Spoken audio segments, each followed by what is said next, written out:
Bonjour à tous et bienvenue dans l'épisode 3 de Sugar Free. Je suis Areski Sugar et je parle actuellement, et c'est ce qui va se passer pendant tout cet épisode. Je vais parler de la vie et vous donner la lumière. J'ai envie de commencer par remercier toutes les personnes qui ont écouté les 2 premiers épisodes, qui se sont abonnés, qui m'ont envoyé des retours sympas. Il y a même des gens qui ont déjà mis leurs 5 étoiles et leurs commentaires sur l'Apple Podcast. C'est vraiment ça. Merci beaucoup. J'en avais parlé lors du premier épisode et c'est vrai qu'il y a vachement besoin de ça en fait pour tout simplement exister pour un podcast. Donc n'hésitez pas à aller mettre 5 étoiles et un commentaire cool sur Apple Podcast. Pour tous ceux qui ont l'iPhone, c'est assez facile, c'est sur votre appli. Et comme je disais, pour ceux qui ont Android, c'est plus compliqué. D'ailleurs, moi-même, j'ai pas réinstallé iTunes sur mon PC depuis 2012. C'est un peu difficile pour moi de noter mes propres podcasts, alors que ce serait un 5 étoiles facile. Mais ça ne me fait que remercier encore plus ceux qui l'ont fait, notamment un Thomas. Alors, je vais peut-être pas l'afficher, parce qu'il y a peut-être son vrai nom de famille sur l'Apple Podcast, mais Thomas qui met « J'aime t'écouter, je t'aime ». Écoute, je ne sais pas qui tu es, mais je t'aime aussi, car tu as d'excellents goûts. Et pour tous ceux qui sont un peu plus flemmards de faire ça, au moins, allez liker la page Sugar Free, que ce soit sur Instagram, Facebook, etc. Et puis juste, en fait, écoutez, abonnez-vous au podcast, écoutez, et envoyez-moi des messages, en fait, si vous avez des trucs à redire. J'ai envie un peu de m'énerver, là, dans ce podcast, parce que en fait je reviens d'une sortie avortée vers des tâches administratives à faire. Alors il faut savoir que je suis très procrastinateur, du coup je repousse au maximum les trucs à faire qui sont chiants, mais une fois que j'ai la motivation pour le faire, c'est une pierre tellement énorme à mettre en branle juste avant la falaise, que si les choses se passent pas comme prévu en fait à l'extérieur, ça me fait hautement chier. Et là c'était débile, j'avais pas énormément de choses à faire, mais c'était juste que je voulais aller à la banque encaisser un chèque. Il y a une putain de machine qui est faite pour déposer un chèque. Donc ok, le samedi, je sais que les banques sont fermées à cause des gilets jaunes. D'accord, admettons. Mais pourquoi ils peuvent pas rouvrir le dimanche? Je veux dire, j'ai besoin de personne. Pourquoi j'ai pas accès à la machine en fait? Je veux dire, tu me laisses accès aux autres machines qui permettent de retirer mon argent. Pourquoi est-ce que je peux pas déposer mon argent en fait? Ça me saoule quand on a une technologie où on a un service qui est offert que par des machines, mais que c'est pas disponible 24 heures sur 24. C'est quoi le projet de ça? Le projet de faire semblant que genre les machines doivent dormir en fait. Non, je peux déposer mon chèque quand je veux. Ah oui, non désolé, notre machine à dépôt de chèques a pris des RTT ce week-end. Elle est partie à Casioland avec ses petites calculatrices. Ferme ta gueule en fait. Je sais pas d'où elle vient cette réticence à ne pas utiliser tout notre potentiel technologique. Et encore là, je vais même pas dans genre créer des super machines. Je veux juste dire pourquoi tu donnes pas la disponibilité de trucs qui existent déjà, qu'on utilise déjà, mais que tu utilises pas les avantages de cette technologie, qui est que ça se repose pas et tout est là quoi, tu vois. Comme s'ils essayaient de nous faire penser que derrière chaque machine de dépôt de chèques, tu sais, il y avait quand même un gars qu'il fallait recruter pour qu'il relise tout, tu vois, alors qu'on sait très bien que c'est pas vrai, quoi. Ah oui, il y a Thierry, là, qui va lire tous vos chèques, il va tout valider d'abord. Au début de ma vie professionnelle, j'avais laissé traîner un chéquier perso chez mes parents, mon père avait pas vu, il a fait un chèque avec mon chéquier et sa signature en croyant que c'était son chèque à lui. Je peux vous dire, le chèque, il est passé crème et c'est moi qui ai été débité, en fait.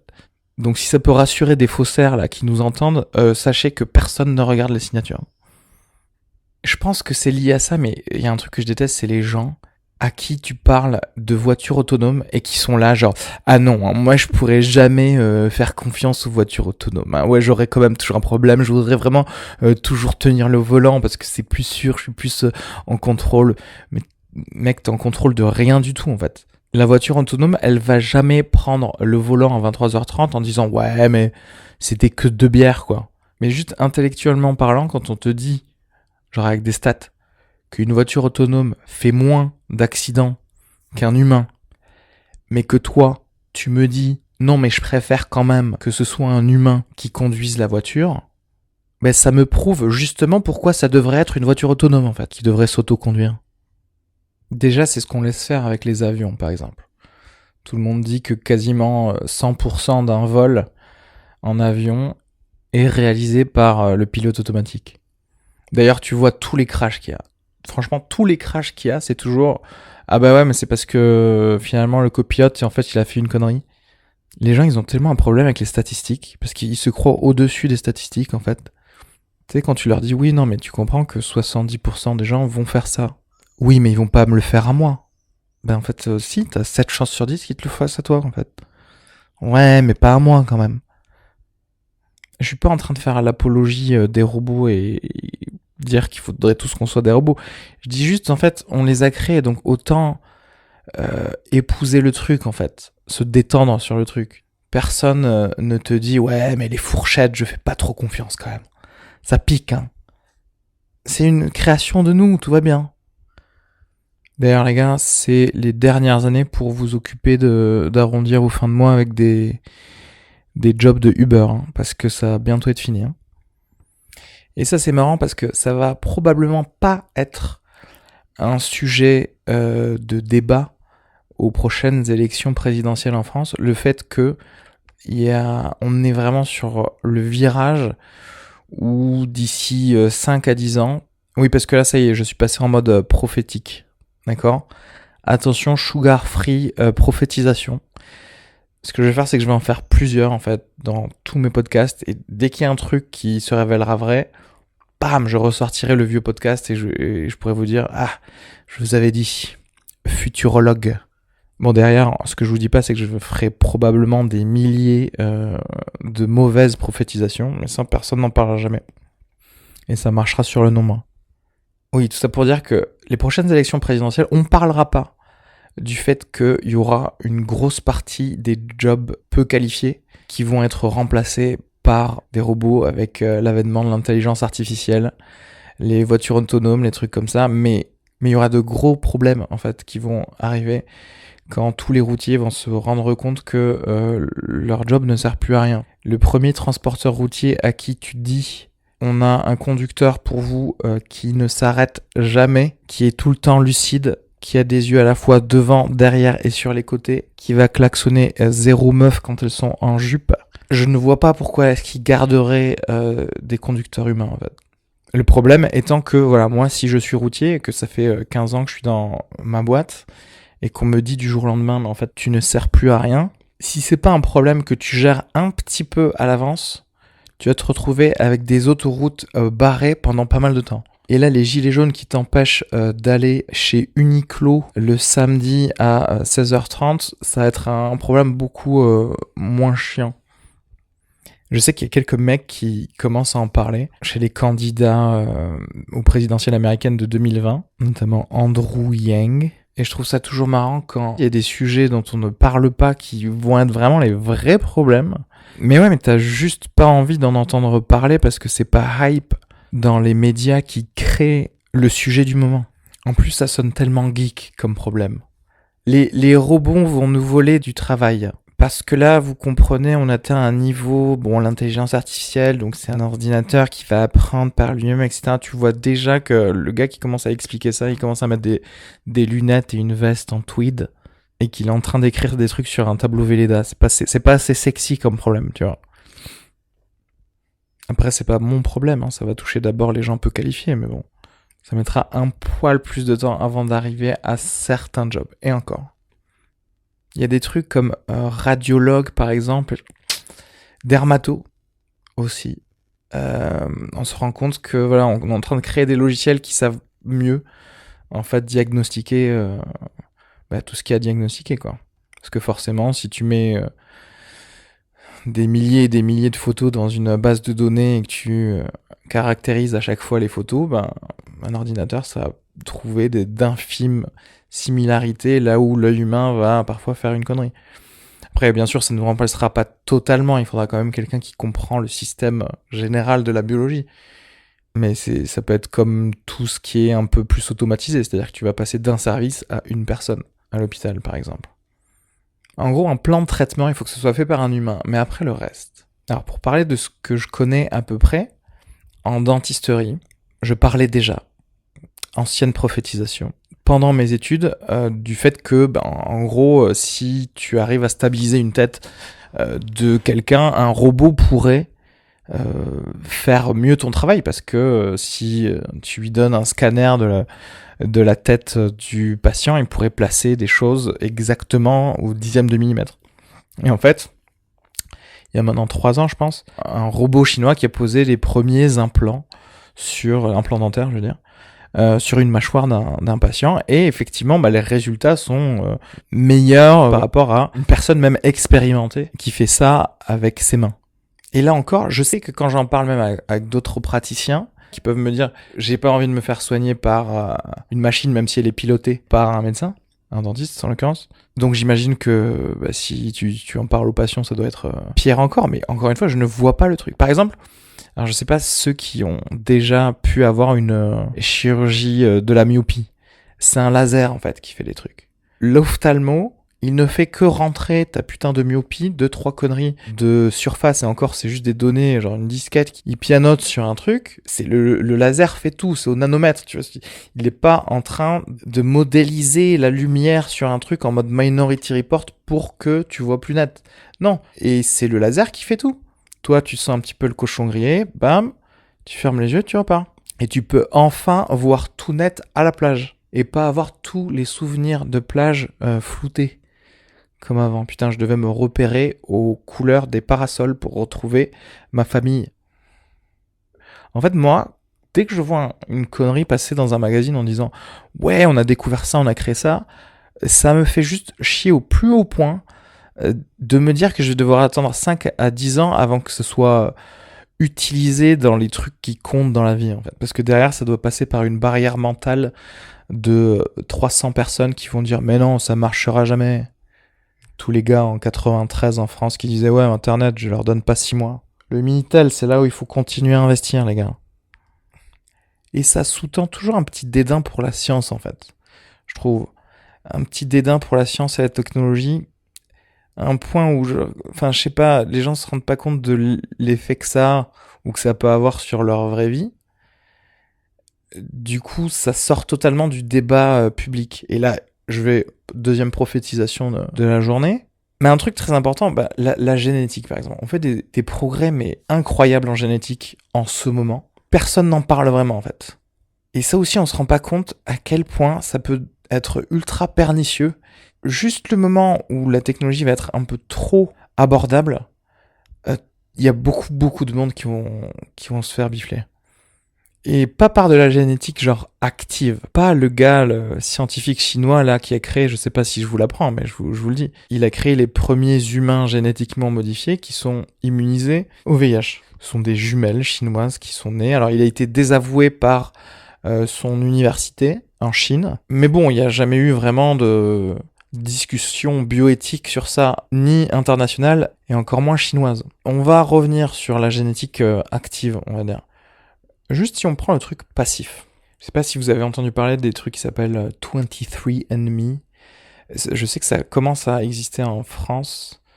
23andMe, c'est par rapport au nombre de chromosomes, paires de chromosomes en l'occurrence qu'on a. Où en gros, c'est une société à la base américaine qui t'envoie un petit kit où tu prends un coton-tige et tu te racles l'intérieur de la joue. Et du coup, ça prend tes cellules avec donc ton ADN, tu renvoies tout ça et il décode ton programme génétique, quoi.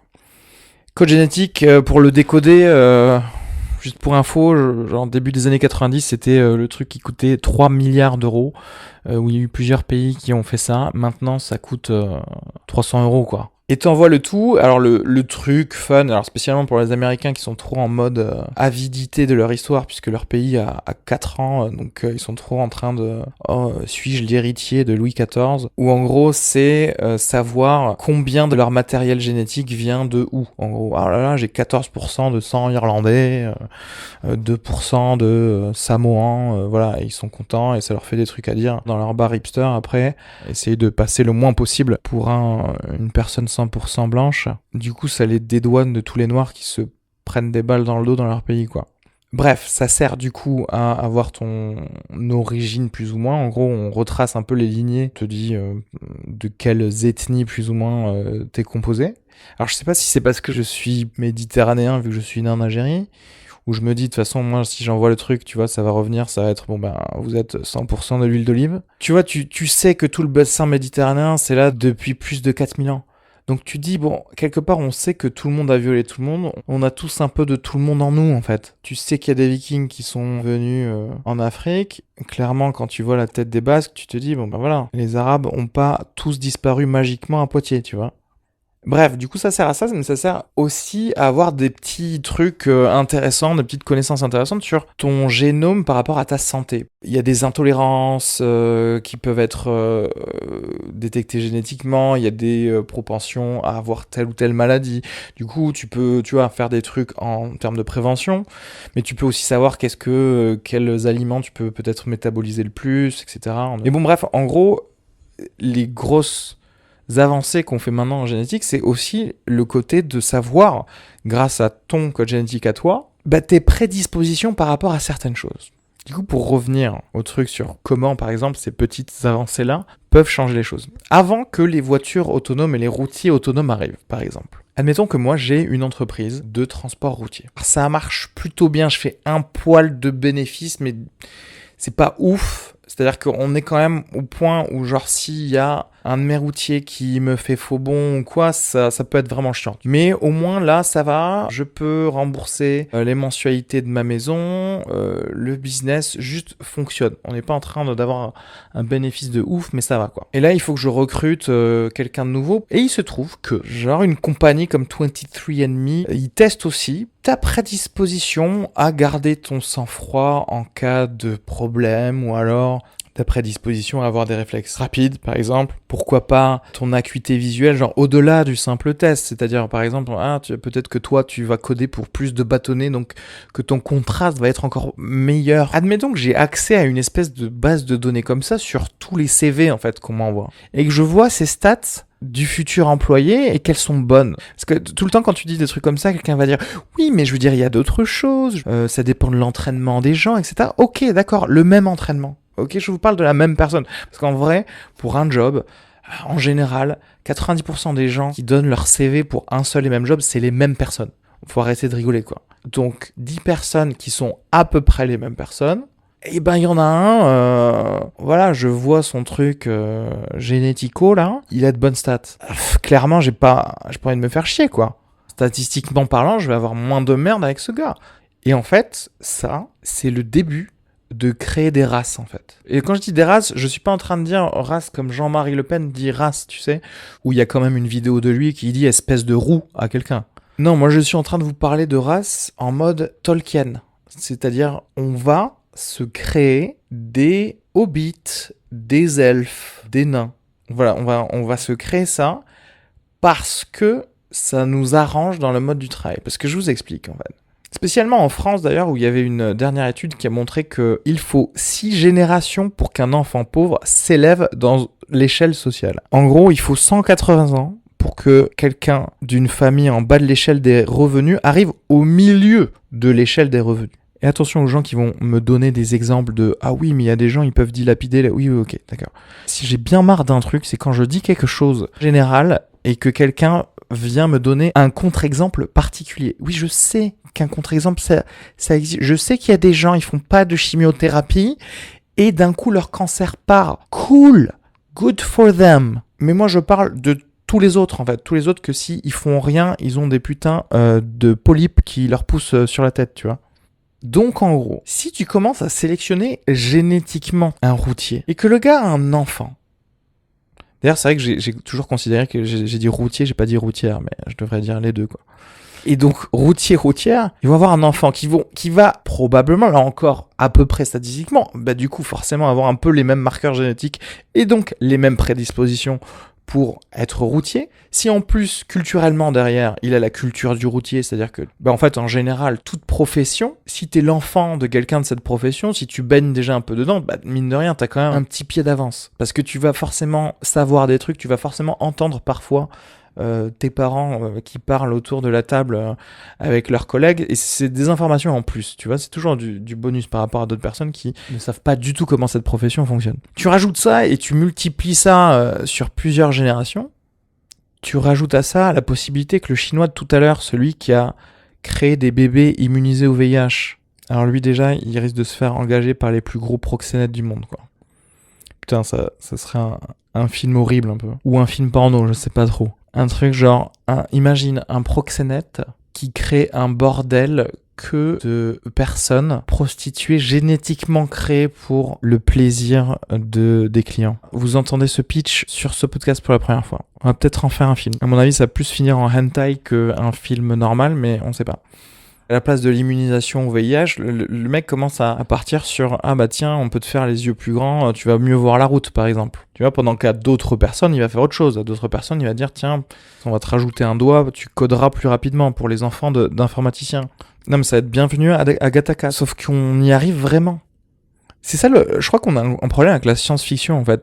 Comme la science-fiction, c'est très rapproché du fantastique dans nos esprits, dès qu'il y a un truc dans un film de SF, on se dit forcément ça ne nous concernera jamais. C'est juste un petit truc sympa de fiction pour avoir peur, avoir des petits frissons.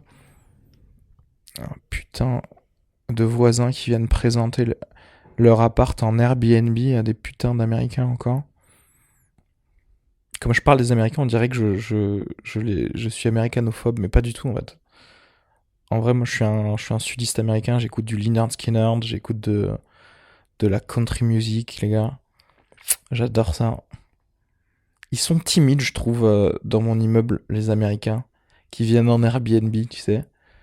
Je leur dis bonjour et tu vois à leur visage, oh là là, c'est exotique. Il a dit bonjour, tu vois. C'est marrant de se dire que tu peux t'appeler Jean-François, travailler pour HSBC, mais que tu peux être exotique pour quelqu'un dans le monde. Et ça, c'est beau. Je vais vous laisser parce que je dois aller sur une scène, là. Et justement, je vais vous parler rapidement des 2 prochains épisodes.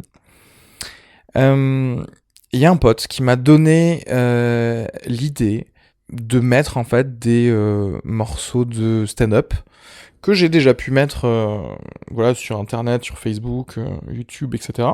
Mais en fait, de les mettre sur Spotify. Je me suis dit, en fait, quitte à les mettre sur Spotify, autant, pourquoi pas, utiliser mon propre podcast. Et je pourrais avoir, du coup, des épisodes avec simplement du stand-up. Comme ça, je dirais, épisode 4, tiens, c'était mon passage sur... Et justement, Colline s'était foutu de moi, Colline Claveau-Mégevant, l'invité de l'épisode 2, s'était foutu de moi pour mon sketch, parce qu'il y a eu genre 4 likes sur Instagram. Donc, il y a eu énormément de succès pour moi.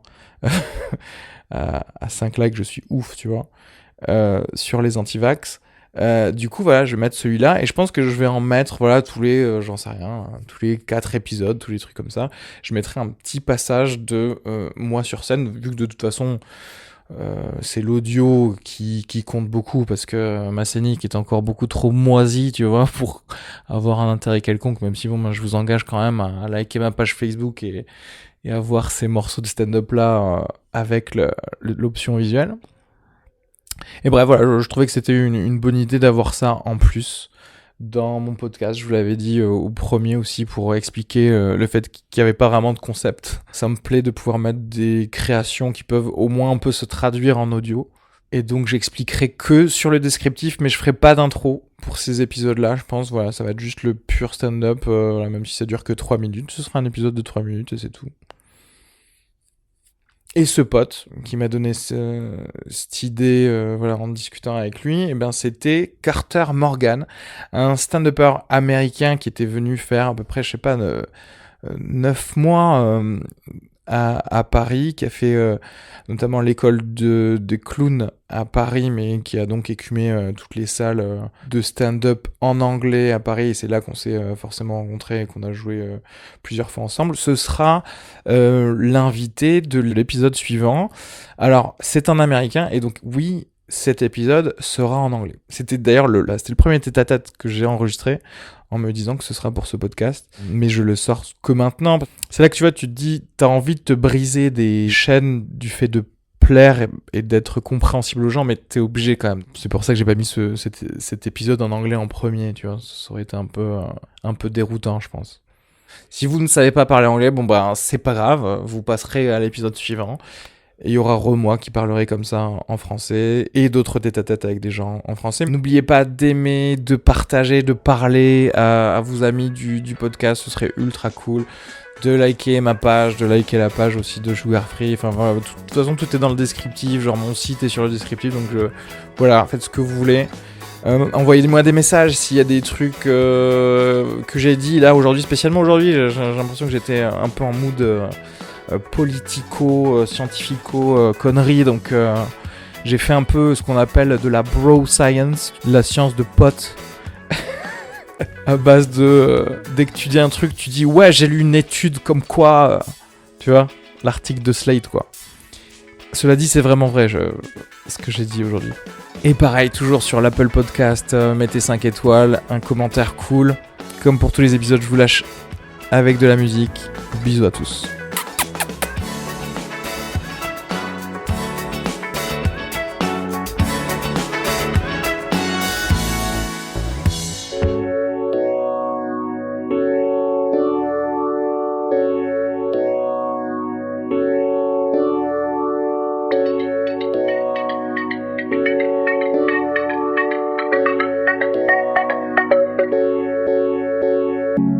I'm not the one you should be turning to.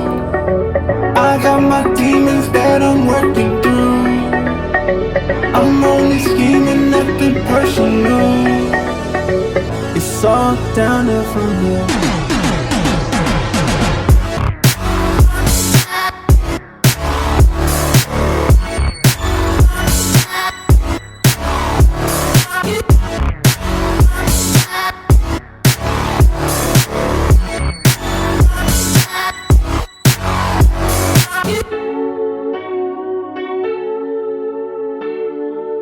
I'm gonna eat you alive.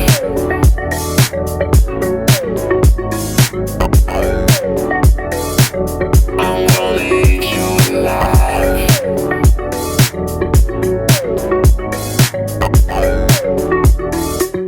I'm not the one you should be turning to. I got my demons that I'm working through.